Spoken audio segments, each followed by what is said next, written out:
శుభోదయం అందరికీ. ఇవాళ మెంతి కూర, పెసరపప్పు, ఎండుమిరపకాయలు, మినపప్పు, జీలకర్ర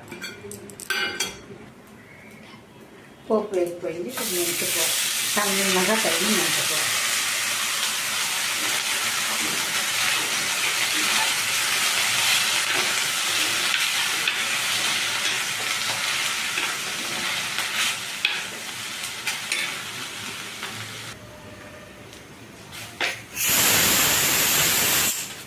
మెంతి కూర బాగా మగ్గిపోయింది.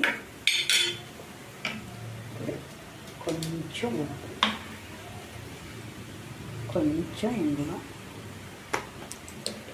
నానబెట్టిన పెసరపప్పు, మసూర్ దాల్ అండి. చాలా బాగుంటుంది కూర. పొడి పొడిగా